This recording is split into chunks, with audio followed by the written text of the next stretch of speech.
एक औरत बाहर से आकर बहुत बड़ा बंगला बनाकर उसमें रहने लगती है। वह औरत देखने में बहुत ही खूबसूरत थी, साथ ही दिल की भी बहुत अच्छी थी। वह गरीबों की भी मदद किया करती थी।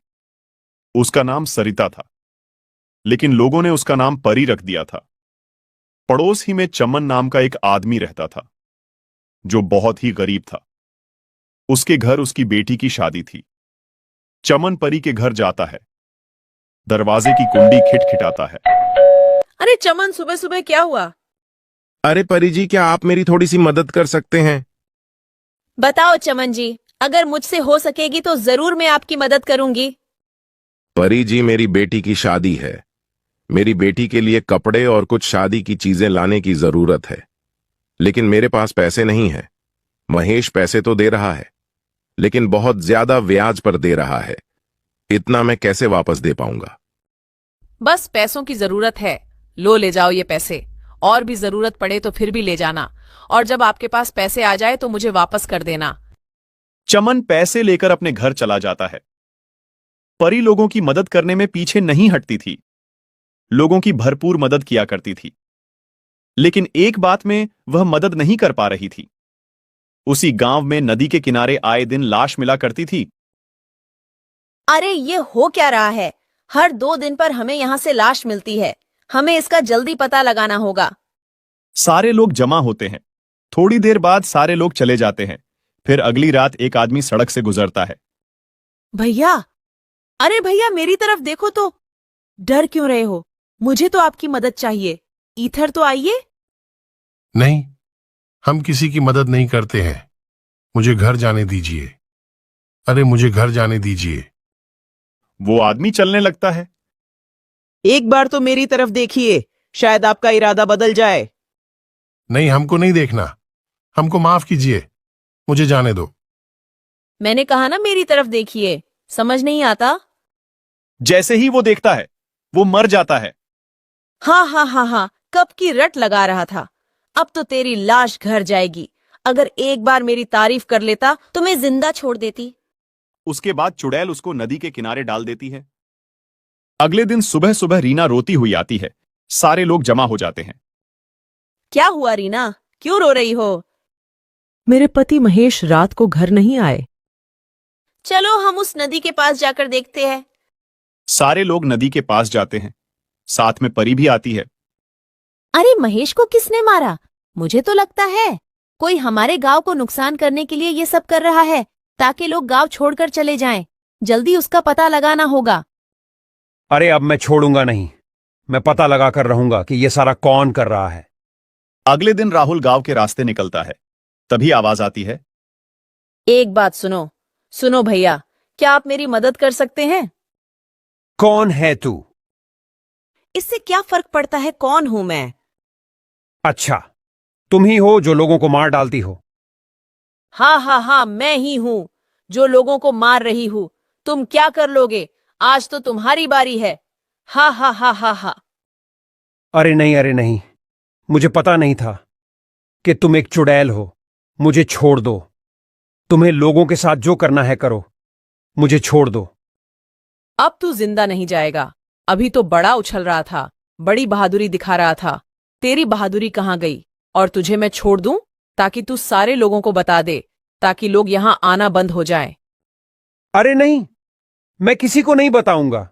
किसी के सामने मुंह भी नहीं खोलूंगा कि लोगों को चुड़ैल मार रही है। बस मुझे जाने दो। चुड़ैल उसको भी मार डालती है और नदी के किनारे जाकर डाल देती है। सुबह जब लोग नदी के किनारे पर जाते हैं तो देखते हैं। अरे ऊपर वाले, इसने तो राहुल को भी मार डाला। क्या जरूरत थी अकेले जाने की? क्या हीरो बनने गए थे? कुछ तो करना होगा। अगर रोज रोज इस तरह चलता रहा तो पूरा गांव खाली हो जाएगा। हमें जल्दी से उसी पर निर्णय लेना होगा। हाँ, मेरी तो राय है कि सारे गांव वालों को जमा किया जाए। उसके बाद सारे गांव वालों को जमा किया जाता है। गांव के सरपंच और मुखिया और बड़े बड़े लोग जमा होते हैं। गांव का सरपंच खड़ा होता है और लोगों से कहता है, हर एक आदमी इस मामले में अपनी अपनी राय दे। हमें क्या करना होगा? सरपंच जी, मेरी राय है कि आज रात सारे लोग पूरे गांव में फैल जावे और नदी के पास भी कुछ लोग चले जाएं।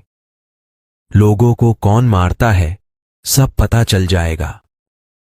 लेकिन सारे लोगों को देखकर वह नहीं आएगा तो हमारा काम नहीं होगा। सरपंच जी मेरी बात सुनो, मैं आज रात को जाऊंगा, मेरे साथ एक आदमी को और भेजो, हम दोनों मिलकर पूरी बात का पता लगाएंगे, फिर हम सुबह आपको बता देंगे। ये बात सही है। दूसरा आदमी कौन तैयार है, जल्दी बोलो। तो एक आदमी खड़ा होता है जिसका नाम प्रकाश होता है। सरपंच जी मैं जाऊंगा। लोग अपने घरों पर चले जाते हैं। जैसे ही रात होती है तो प्रकाश और मोनू दोनों गांव से निकलकर सड़क के करीब जाते हैं। वहां से दोनों अलग अलग हो जाते हैं। जैसे ही प्रकाश थोड़ा आगे जाता है तो आवाज आती है, अरे सुनो, मेरी तरफ एक बार तो देखो। अरे चुड़ैल, तू ही लोगों को मारती है। हा, मैं ही मारती हूँ, आज तेरी बारी है। प्रकाश फौरन वहां से दौड़ता है। प्रकाश फौरन मोनू को बुलाता है। मोनू जल्दी मेरी तरफ आओ, यहां चुड़ैल रहती है। अरे प्रकाश, क्या हुआ? अरे भाई देखो उधर दूर, जो अभी औरत नजर आती है वही चुड़ैल बनकर आई थी। चलो उधर जाकर देखते हैं। जैसे ही वह दोनों चुपके से देखते हैं तो प्रकाश कहता है, अरे ये तो परी है, परी। ये दोनों आदमी भागकर गांव आ जाते हैं। फिर वह दोनों अपने अपने घर चले जाते हैं। जैसे ही सुबह होती है वह दोनों सरपंच के पास जाते हैं। फिर सारी बात सरपंच को बताते हैं। फिर सरपंच गांव के कई लोगों को लेकर परी के घर जाते हैं।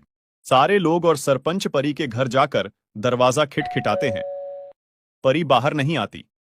सारे लोग आपस में एक दूसरे से कहने लगते हैं, लगता है परी को पता चल गया है, अब बाहर नहीं आएगी।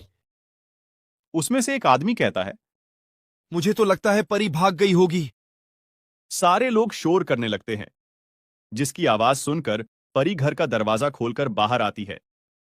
अरे सारे गांव वाले मेरे घर क्यों आए हो? क्या हुआ है? कोई जरूरत है क्या?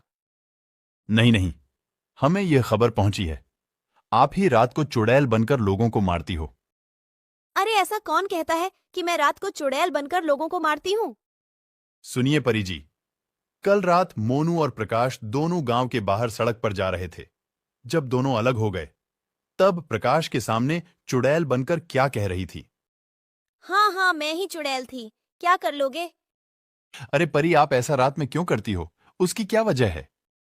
सरपंच जी जरा सुनिए, जब मेरा पति चोरी करते हुए पकड़ा गया था उसी वक्त गांव वालों ने मिलकर उसको मार दिया था। उस वक्त मैं प्रेग्नेंट थी। मेरे पति के मर जाने के बाद मैंने आत्महत्या कर दी थी। तब से मेरी आरती चुड़ैल बंद कर भटक रही है।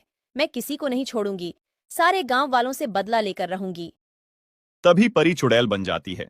तभी सरपंच के पास दो आदमी आकर कहते हैं, सरपंच, हम तांत्रिक को लेकर आते हैं, वो चुड़ैल को अपने कब्जे में कर देगा। वो दोनों तांत्रिक के पास जाते हैं और तांत्रिक को सारी बात बताते हैं। तांत्रिक उन दोनों के साथ आता है। तांत्रिक चुड़ैल से कहता है, गांव वालों को परेशान करना बंद कर दे। नहीं, मैं गांव वालों से बदला लेकर रहूंगी। तभी तांत्रिक चुड़ैल को आग लगा देता है। चुड़ैल जल जाती है। सारे गांव वालों को चुड़ैल से छुटकारा मिल जाता है। सारे गांव वाले तांत्रिक का शुक्रिया अदा करते हैं। गांव वाले तांत्रिक को बहुत सारी चीजें गिफ्ट करते हैं। तांत्रिक उन चीजों को लेकर चला जाता है।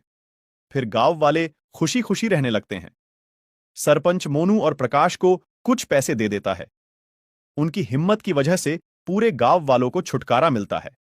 दोस्तों, इस कहानी से हमें यह सीख मिलती है, कभी भी किसी पर आंख बंद करके भरोसा नहीं करना चाहिए। हमारी